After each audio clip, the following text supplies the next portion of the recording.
नमस्कार विद्यार्थी मित्रांनो, आज आपण भूगोल इयत्ता 8वीचा पहिला पाठ समजून घेणार आहोत. तर आपलं भूगोलचं पुस्तक काही प्रमाणात असं दिसत आहे. आणि भूगोल म्हणजे आपल्या पृथ्वी आणि ज्यांना पुढे चालून सायंटिस्ट बनायचं त्यांच्यासाठी भूगोल पण महत्त्वाचा असतो. हे आपली अनुक्रमिका आहे. सर्वात पहिला पाठ आपला स्थानिक वेळ व प्रमाण वेळ. पाठ 1 थोडे आठवूया. म्हणजे मागील वर्षी पृथ्वीवर दिनमानाचा व रात्रमानाचा कालावधी नेहमी बदलतो का? जगाच्या नकाशात प्रत्येकी 1 अंश अंतराने काढलेली रेखावृत्ताची एकूण संख्या किती असते? सूर्याचे पूर्वेकडून पश्चिमेकडून जाताना दिसणे हा कशाचा परिणाम आहे? पृथ्वीच्या परिवलनाची दिशा सांगा. पृथ्वीच्या परिवलनादरम्यान दररोज किती रेखावृत्त सूर्यासमोरून जातात? कोणत्या रेखावृत्तांवर वार बदलतो? पूर्वीच्या काळी कालमापन कसे केले जात असावे? सध्याच्या काळात कालमापनासाठी कोणती साधन वापरतात? हे प्रश्न आपण सोडवून घ्यायचे. याच्यावर मी स्पेशल व्हिडिओ बनवणार आहे. आता आपण भौगोलिक स्पष्टीकरण. आपण सकाळी लवकर उठून दात घासतो, आंघोळ करतो, न्याहारी करून शाळेत जातो, वर्गात अध्ययन करतो, घरी परत येतो, संध्याकाळी खेळण्यासाठी मैदानावर जातो, रात्री जेवण करतो आणि दात घासून झोपी जातो. म्हणजे हिच्यात आपले सकाळपासून ते रात्री झोपेपर्यंत सर्व माहिती सांगितलेली आहे की तुम्ही असे करता की नाही. दिवसभरात आपण अशा विविध कृती करत असतो. आपला दिनचर्या विचार करता प्रत्येक कृतीचा वेळ ठरविण्याची गरज असते. प्राचीन काळी कालमापन करण्यासाठी लोक विविध नैसर्गिक घटकांचा तसेच साधनांची मदत घेत. म्हणजे आपल्या पूर्वकाळी म्हणजे 1-2 शतका अगोदर लोक कालमापनासाठी विविध नैसर्गिक म्हणजे निसर्गावर आधारित दिनमापन करत. निरीक्षण व अनुभव यांच्या आधारे ते दिवसाचे पुढील प्रकार विभागत असत. म्हणजे निरीक्षण करून व अनुभव त्यांच्या अनुभवामुळे ते दिवसाचे पुढीलचे प्रकार आपण जसं ओळखतो. आजचा बुधवार आहे तर उद्या गुरुवार असेल असं प्रकारे. सूर्योदयापासून सूर्यास्तापर्यंतचा कालावधी म्हणजे दिनमान. आपल्याला विचारू शकतो सूर्योदयापासून तर सूर्यास्ताचा कालावधी म्हणजे काय? तर तो असतो दिनमान. तर सूर्यास्तापासून सूर्योदयापर्यंतचा कालावधी म्हणजे रात्रमान. आपण विचारू जाऊ शकतो सूर्यास्तापासून सूर्योदयापर्यंतचा कालावधी म्हणजे रात्रमान. एका सूर्योदयापासून दुसऱ्या सूर्योदयाचा कालावधी म्हणजे एक संपूर्ण दिवस होय.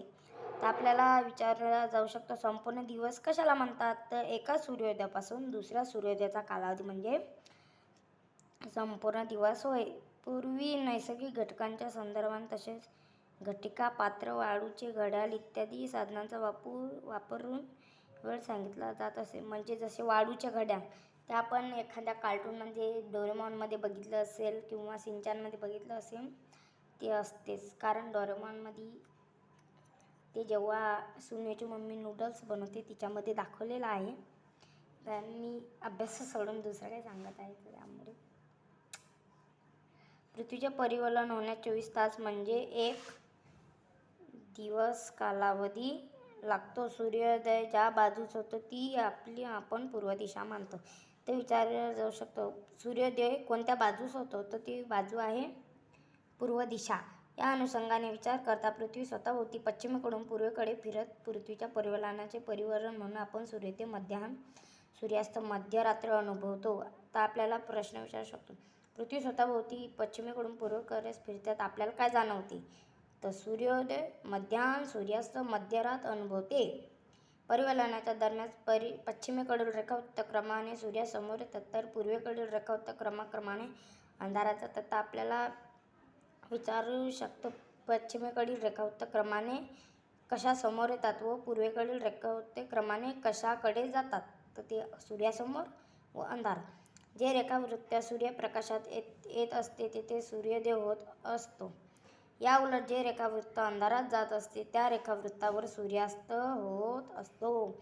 एखाद्या बसमधून प्रवास करताना खिडकीतून बाहेर पाहिल्यास आपण झाडे, विजेचे खांब, इमारती इत्यादी आपल्या विरुद्ध दिशेने सरकत असल्याचे जाणवते. वास्तविक त्या बाबी स्थिर असतात. आणि आपली बस पुढे जात असते. अशा प्रकारे पृथ्वीच्या स्वतःभोवती फिरण्याचे सूर्याचे स्थान पूर्वेकडून पश्चिमेकडे बदलण्याचे आपल्याला दररोज अनुभवते. हा प्रयोग असेल. सर्वांनी ब्रेथचा प्रवास केला असेल तर त्यांना हे जाणवलेलं असेल. नेक्स्ट करून पहा. स्वच्छ सूर्यप्रकाश असणाऱ्या दिवशी खो खोच्या मैदानावर जाऊन पुढील कृती करा. त्यासाठी खालील मुद्दे वापरा. खो खोच्या मैदानावरील रोखवलेल्या खांबापैकी दिवसभर उन्हात राहिलेला असा एक खांबा त्या कृतीसाठी निवडा. दिवसभरात वेगवेगळ्या वेळी या खांबाची सावली. आता आपल्याला खो खोचा खांबावर प्रत्येक शाळेत असतो तो खो खोचा खांब, ते बघायचा आहे. कोणत्या दिशेला पडते त्याचे निरीक्षण करा. सावली लांबी मोजा व वहीत नोंदवा. सावली आणि सूर्य यांच्या सापेक्ष दिशा वहीत नोंदवा. आकृती 1.1 पहा. सावली सर्वात आखूड असेल तेव्हा सूर्य आकाशात कुठे असतो ते सांगा. सावली दिवसभरात कोणत्या कोणत्या वेळी लांब पडते ते सांगा. तर या आकृती विचार आपल्याला हे पूर्व आहे तर हे पश्चिम असणार. या आकृतीवर आपल्याला ते प्रश्न सोडवायचे आहेत, तर ते प्रश्न कमेंटमध्ये सोडवा. बाकीचा भाग आपण नंतर बघूया. नंतरचा भाग आपला भौगोलिक स्पष्टीकरणच आहे. तर आजच्या व्हिडिओमध्ये एवढंच. लाईक करा, सबस्क्राईब करा आणि शेअर करायला विसरू